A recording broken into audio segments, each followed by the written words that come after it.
Hello guys, Knife-Guy-Kramer here, and today I'm going to bring you a knife collection update. It's the 1st of September 2016 and this is my collection as of now. I will start with the cheapest model in my collection, which is the Liongma design number 5. It's a slip joint knife, HCR13 MOV steel. It has VEF serrations on it. I would love to have the other one which has no serrations on it, but it was sold out at the time that I bought this one. So I'm glad that I own this one and I really like it. I almost never carry it, but I'm still glad that I have it. It's a really beautiful knife. It's a bit dirty, but the G10 is very smooth and I really like that. Also like the little lanyard on it. If you hear something in the back, that's my little kid, he's playing. So don't be bothered by that. He's a cute kid. Then the second is a recently purchased CRKT scarab. Also known as the Montu, I believe. They said on the CRKT site that it has a drop point, but I think it's more like a Warncliffe, but just in an Alan Elishewitz style. As you can see, his signature is here, and on the other side you can see his gold coin, which I think is really cool. I have another knife from Alan Elishewitz which has that same coin.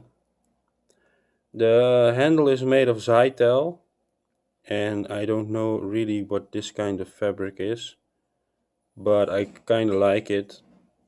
I will not be carrying this knife very much, but it's cool to have. And it's an assisted opener, by the way. Well, then a Christmas gift I got in 2015, the Kershaw 3.5-inch injection by Todd Rexford. I do own several more Todd Rexford designs. I think they're really cool. This is it's a fairly big knife for me. Not the biggest, but for a Kershaw, it's a pretty big knife, 3.5 inches. Around 21 centimeters, I believe.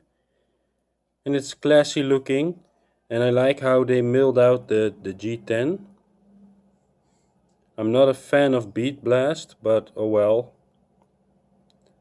I do like that the pivot, it gives a bit of a custom feel to it. And the Todd Rexford models are very expensive if you want them custom. That's why I will do it with Zero Tolerance or Kershaw brand. Really like this knife.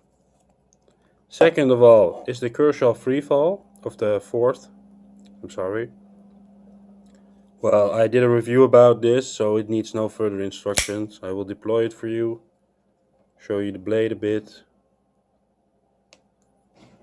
Moving on. The 5th is the Liongma eraser. I've bought this knife. This is one of the first knives I bought as starting collector. I still own it and it's still in pristine condition. I really like this knife. It has G10 handles with aluminum scales, bolsters I believe. The blade steel is AUS 8. And it's a bit of a, yeah, you can fit your whole hand in there. So it's an excellent work knife, or excellent for in the kitchen. It has a locks system, but I think it sucks. I have nothing with locks. I'm sorry for the ones who do, but that's just my opinion. Lockup is solid. No blade play. Up and down, also no blade play. Left it in pristine condition and I'm glad that I have it. Although it's just a cheaper model. I really like it, and I like how the deployment sounds. Listen again. Click, click. Love it. Then the sixth is the Buck Marksman. I know it's not a cheap knife, but I could get it fairly cheap. If you compare the prices in the Netherlands to American, then you will be shocked. This knife goes around 180 euros in the Netherlands and I believe $90 in the US of A. I bought this off a good friend of mine for 50 euros, so I made a good deal on this one. It's also a G&G Hawk design, and I'm glad that I own it because it's a perfect EDC. It says on the box it makes it a fixed blade, but yeah, I wouldn't try my knives on fixed blade stuff. So, but still a cool knife. Then we have another CRKT, the Pharaoh, which is the bigger brother of the Scarab. And as you can see, also has the Elishewitz sign. Yes, my knife is a bit dirty because it's been laying in the closet all day, all week, all month. I bought this knife recently and I could make a good deal on it, and it's a very heavy knife, but I like it a lot. I like the blade style. It's not seen very often. I believe it's called a nightmare grind, but I'm not sure about that. And this one has a button lock with auto locks. So if deployed, auto locks will engage, as you saw there. Like I said before, I think auto locks and locks is shit, because if you hard use your knife, the locks will break. But it's still a cool design for the knife. Too bad the button lock is stiff and not very smooth like a Hogue. Yeah, well, that's the Pharaoh. Really like it. Then we have the Kershaw Speed Safe Assisted Knockout. This is the OD green with black. I bought this knife because I saw it in the Nut and Fancy program, and I dig the design.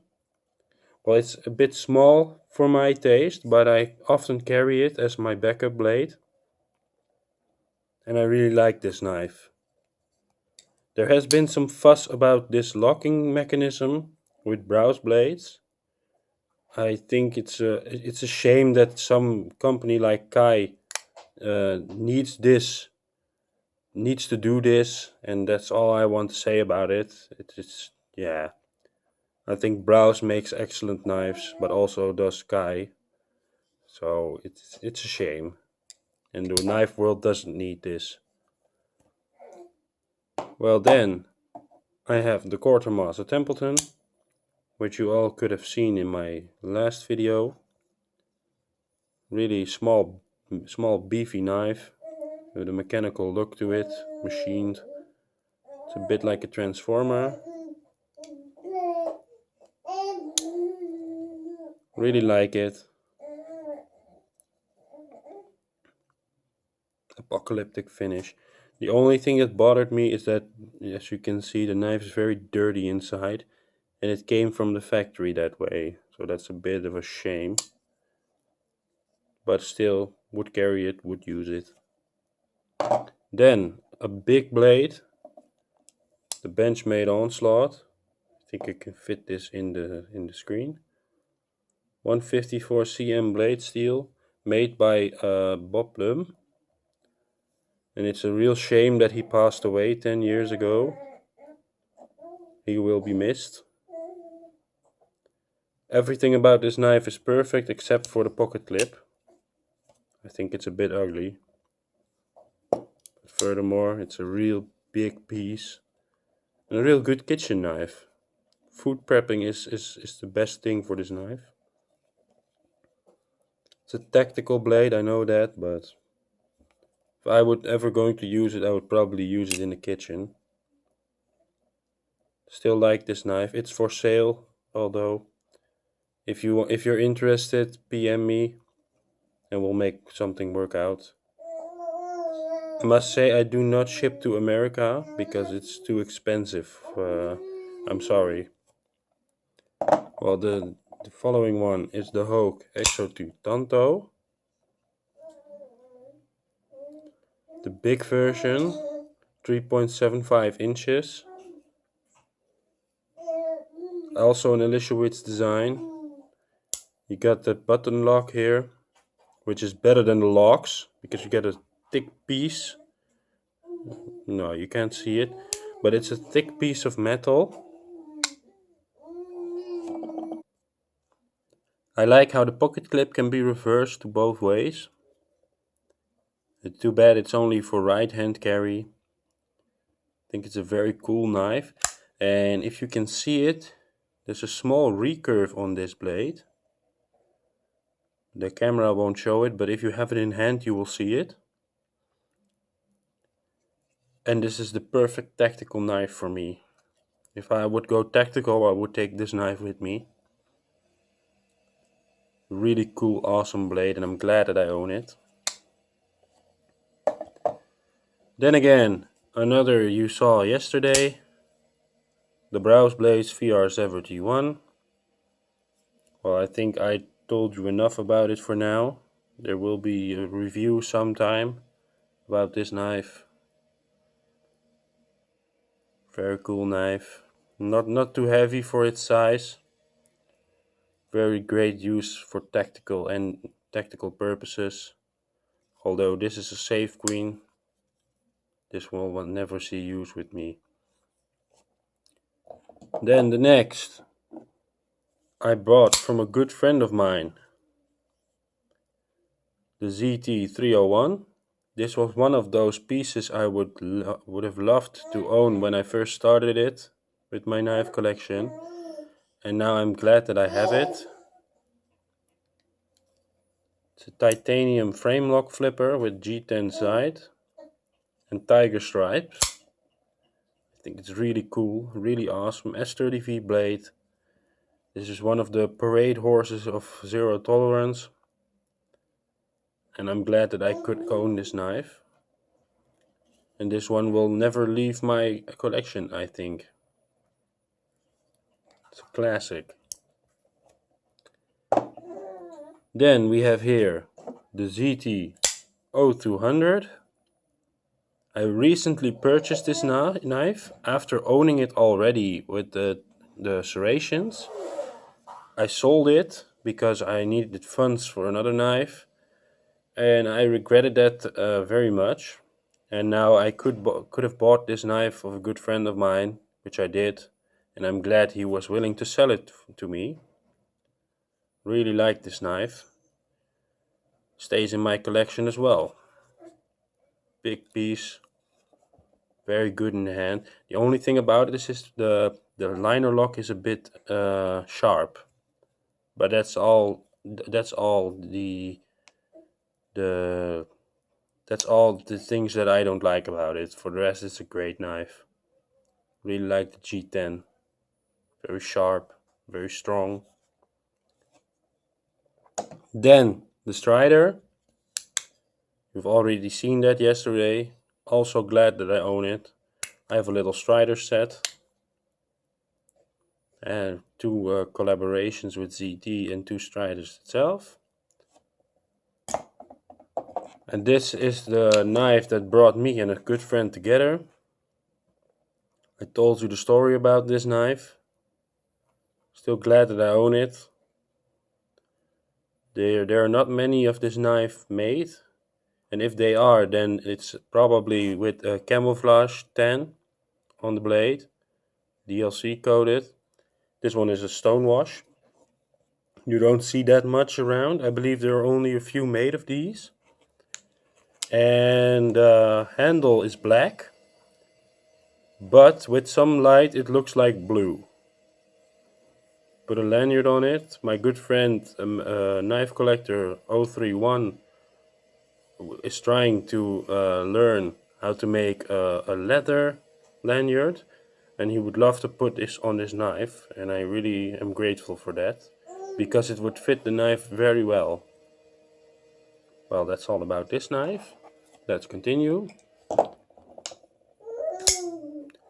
Well, the Kaiser Kelligine Tento you already saw.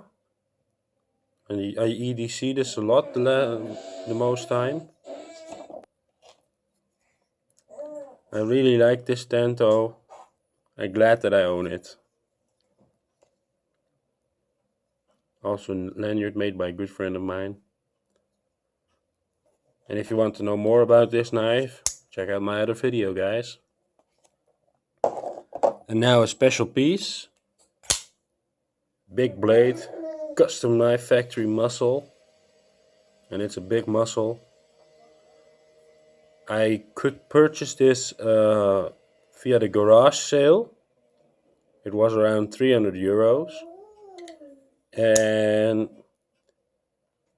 well, I was going to buy it, and my friend Knife Collector 031 the Netherlands was really doubt about this knife and if he would bought it or should he not.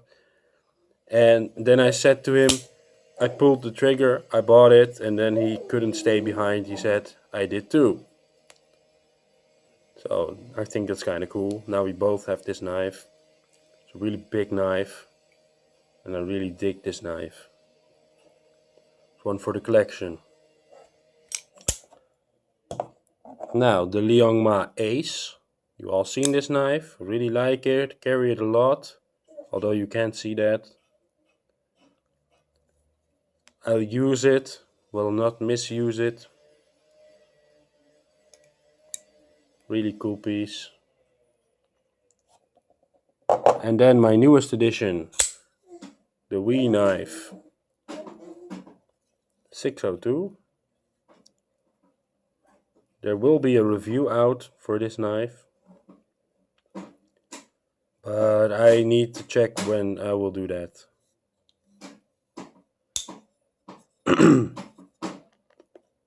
Very cool piece. Then another Tano blade, the ZT0620 by Ernest Emerson. And I really think this knife is better than most of Emerson's own designs. Because I had a Emerson which was a rattle box. It rattles all the way, and this one is solid. I also own the 0630 version, but it's with Knife Collector 031. It's for sale. And if you're interested, send me a PM. And this one would also be for sale.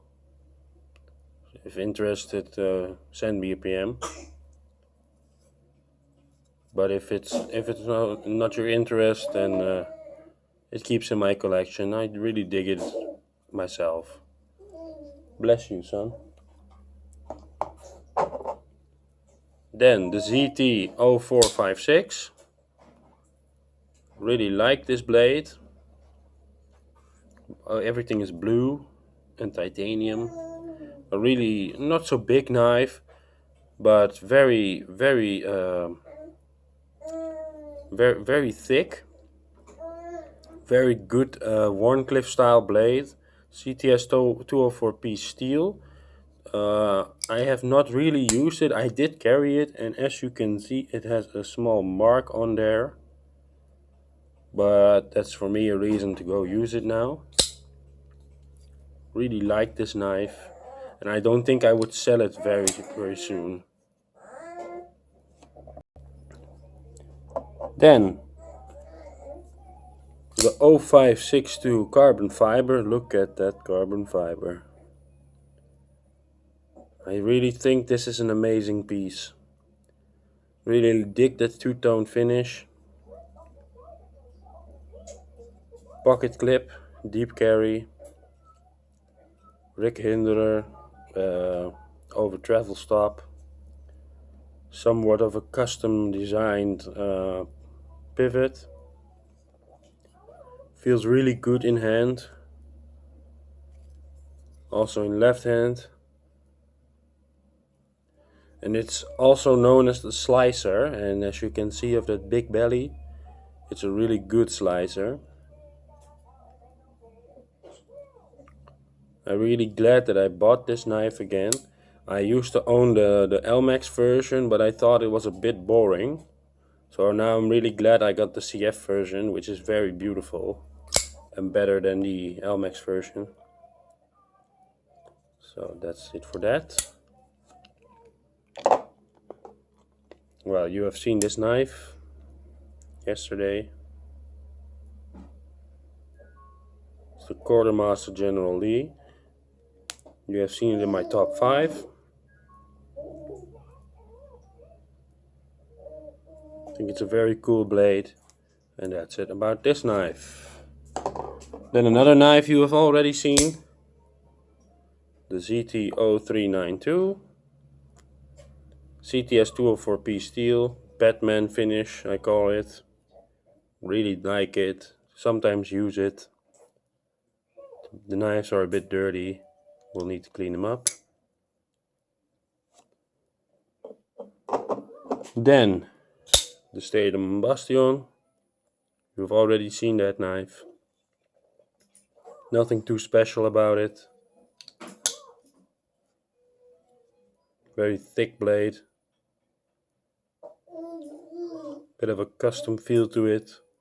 Really like it. Then the Reate Hills. I really like this knife. It's a bit of a... It's a big knife, but if you would peel an apple off with this, you wouldn't really upset people that you carry this.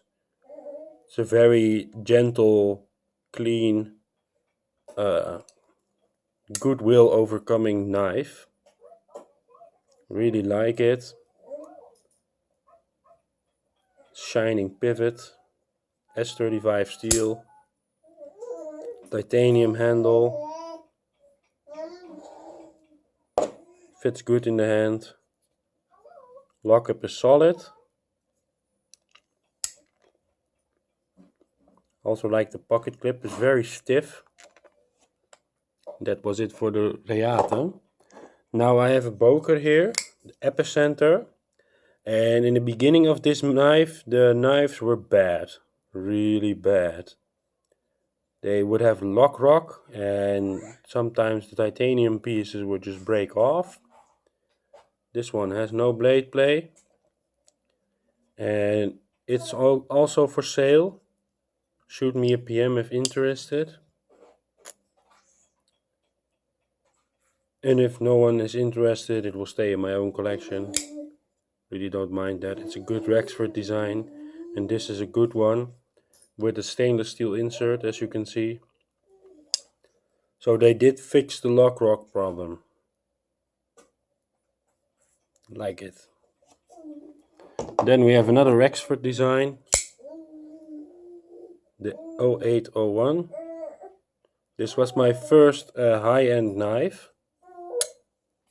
First titanium knife. I still own it. I'm glad that I do. There's nothing more I can say about this knife really. It has been talked about all over the internet. It's a fine piece. Will do its duty, will do its work. Amazing knife.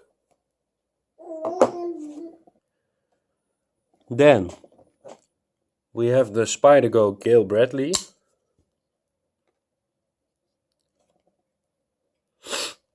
As you can see, I don't have a lot of Spydercos.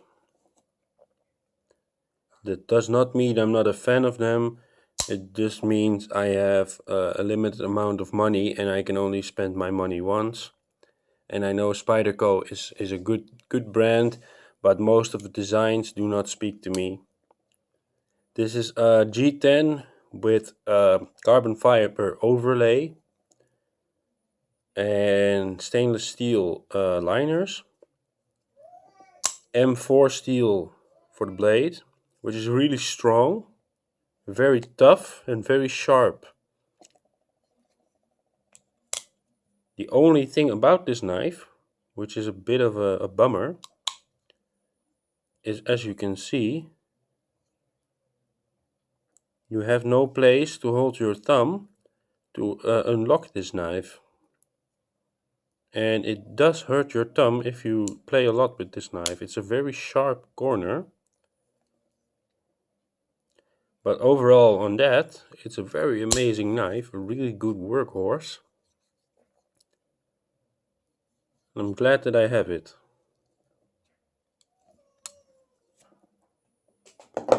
Well, then another knife you have recently seen. The 0804, now I pronounce it right. Also a Todd Rexford design. Zero tolerance knife. CTS 204P. It's my chalkboard. Won't see any use with me.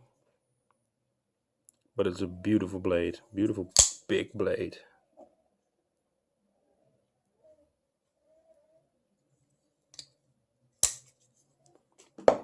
And last but not least, the Guardian Tactical Helix. This one is also for sale. So if you're interested, shoot me a PM. It's full on carbon fiber with 154 cm steel, I believe CPM 154. It has a skull crusher on it. It has the Microtech pocket clip. Well, some like it, some don't. I like it on this knife, but I used to own a Microtech whale shark and I did not like it on that knife. It has a choil,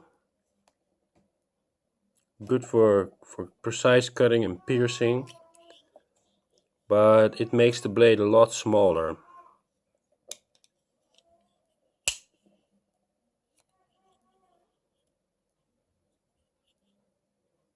And the pivot is also another type of pivot. If you want to adjust that, you need another tool, or maybe you could do it with a screwdriver. The flipper is also very small. You could pull it off, but I prefer to do the middle finger flick with this knife. And if no one is interested in it, maybe I will start using it myself. Well, thank you for watching. I'm sorry that my voice sounds like a sack of shit, but I'm a bit ill lately still. And I would like to do a shout out to Knife Collector 031 the Netherlands, because he has a bit of a problem, and that's why he needs to sell his knives. So I would like for you to check out his channel, and maybe you could buy something from him, from his knives. Maybe he sells a knife you're looking for or something like that. I would really appreciate that. He's a good friend of mine and he could really use it right now. So there you go. Yeah, well, thanks for watching. And if you like this video, please like and subscribe. And yeah, thank you.